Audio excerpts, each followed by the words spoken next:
அன்பார்ந்த ஞான ஒளி யூடியூப் சேனல் நேயர்கள் அனைவருக்கும் வணக்கம். இந்த பதிவில் கும்ப ராசி அன்பர்களுக்கு சுக்கிரன் பெயர்ச்சி பலன்கள் காணலாம். கும்பராசிக்கு பார்த்தீங்கன்னா ஜென்ம ராசியிலே சனி பகவான் அமர்ந்திருக்கிறார். 7.5 நாட்டு சனியில் ஜென்ம சனி ஓடிக்கொண்டிருக்கிறது. ஒரு ராசியில் 2.5 ஆண்டு காலம் சனி பகவான் சஞ்சாரம் செய்வார். சுக்கிர பகவான் அப்படி கிடையாது. இவர் மாத கிரகம். 25 நாள் 30 நாட்களில் ஒவ்வொரு ராசியிலிருந்து ஒவ்வொரு ராசிக்கு பெயர்ச்சி ஆவார். 2024 வருடம் டிசம்பர் மாதம் 3ஆம் தேதி வரை தனுசு ராசியில் சுக்கிரன் அமர்ந்திருக்கிறார். சுக்கிரனுக்கு வீடு கொடுத்தவர் குரு பகவான் சுக்கிர பகவானுடைய வீட்டில் அமர்ந்திருக்கிறார். குரு சுக்கிரன் பரிவர்த்தனை யோகம்.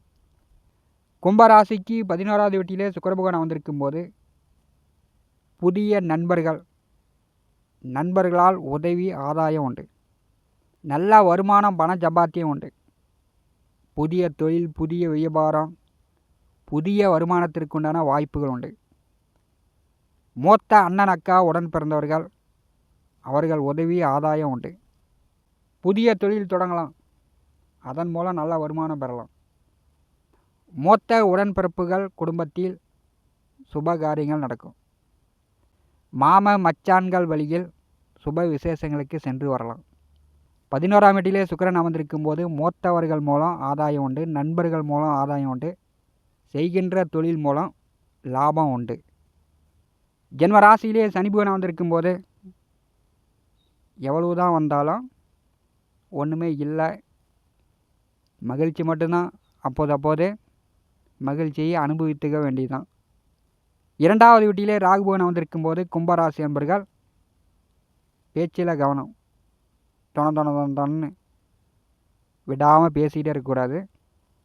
மற்றவர்களை குறை சொல்லிக்கிட்டே இருக்கக்கூடாது. ஜென்ம ராசியில் சனி அமர்ந்து 2ஆம் வீட்டில் ராகு அமர்ந்திருக்கும் போது பேச்சாலேயே குடும்பம் கெடும். சொன்ன சொல்லு கொடுத்த வாக்கை காப்பாற்ற முடியாது. யாருக்காவது ஜாமீன் கையை போட்டிங்கன்னா நீங்கள் தான் தண்டம் கட்டி ஆகணும். இதை நீங்கள் மனதில் வைத்து கொள்ளுங்கள். 4வது வீட்டிலே குரு பகவான் வக்கரகதியில் பின்னோக்கி வருகிறார். உங்கள் முயற்சிகள் வெற்றியாகும். தம்பி தங்கை உடன் பிறந்தவர்களுக்கு சுபகாரியங்கள் நடக்கக்கூடிய வாய்ப்பு உண்டு. குரு 4ஆம் வீட்டில் அமர்ந்திருக்கும் போது வீடு, வண்டி, வாகனம், இது சொத்து பத்து நிலங்கள் விற்கணும், விற்றுட்டு போய் வேற இடம் வாங்கணும் அப்படின்னு எதிர்பார்த்து கொண்டிருப்பவர்கள் இந்த கால நேரத்தை பயன்படுத்தி கொள்ளலாம். விவசாயத்தில் ஓரளவு நல்ல வெள்ளாமை, ஆடு மாடு கால்நடை கோழி நல்ல விருத்தியை எதிர்பார்க்கலாம். 6வது வீட்டிலே செவ்வாய் அமர்ந்திருக்கிறார். சனி பகவான் நட்சத்திரத்திலே செவ்வாய் அமர்ந்திருக்கும் போது செவ்வாய் நேசகதியில் இருக்கிறார். கார்த்திகை மாதம் 18ஆம் தேதி செவ்வாய் வக்கரம் ஆரம்பிக்க போகிறார். நேச வக்கரமாக இருக்கும்போது கும்பராசிக்கு 3 10ஆம் வீட்டின் அதிபதி. அவர் முழுமையாக பலம் இழக்கிறார். அப்போ உங்களுடைய தொழில் வேலை மிகுந்த கண்ணும் கருத்துமாக பார்த்து கஷ்டப்பட்டு அன்றாட பணிகளை அன்றாட செய்ய வேண்டும்.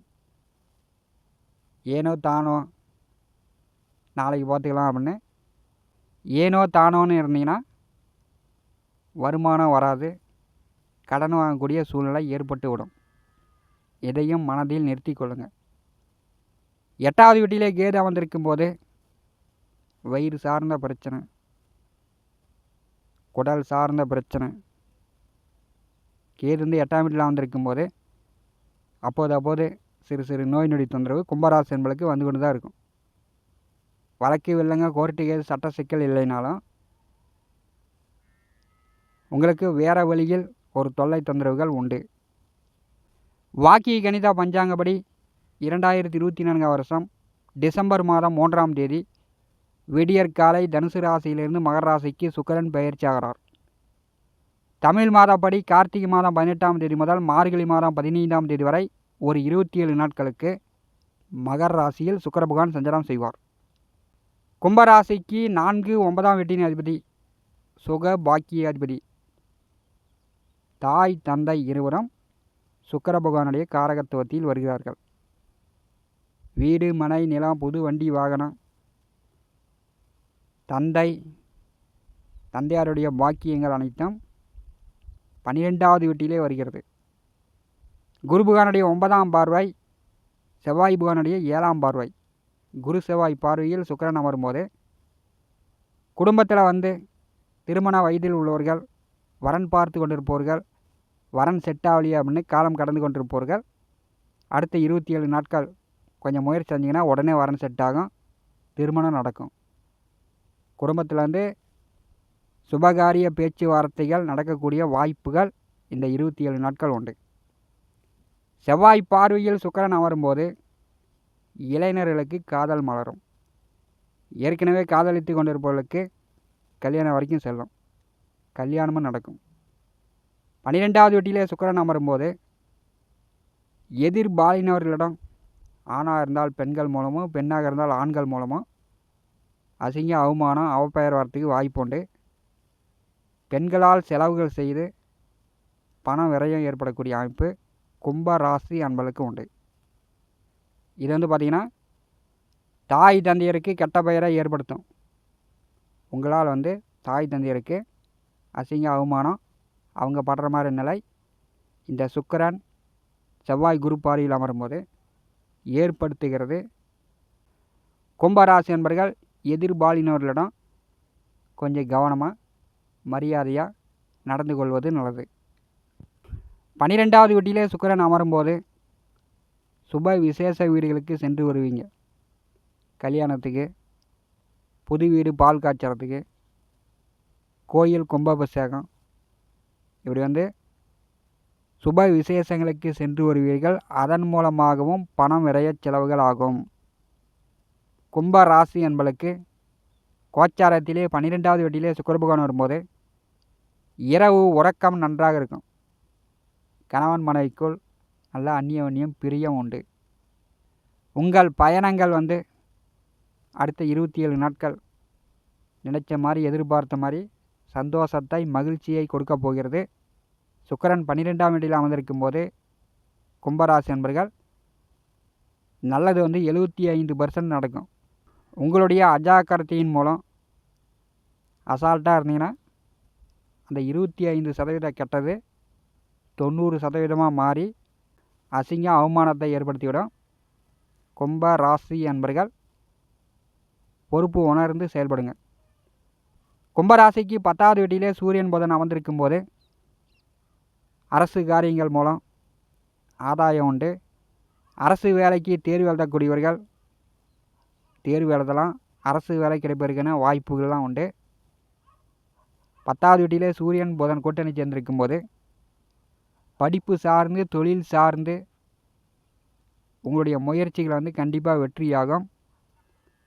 வழக்கு வில்லங்கம் சட்ட சிக்கல் இருந்துச்சுன்னா அதில் நிவர்த்தி ஆகக்கூடிய வாய்ப்புகள் கும்ப ராசி என்பளுக்கு இந்த காலகட்டம் உண்டு. சூரியன் புதன் சுக்கிரன் இந்த 3 கிரகங்கள் உங்களுக்கு சாதகமாக உள்ளது.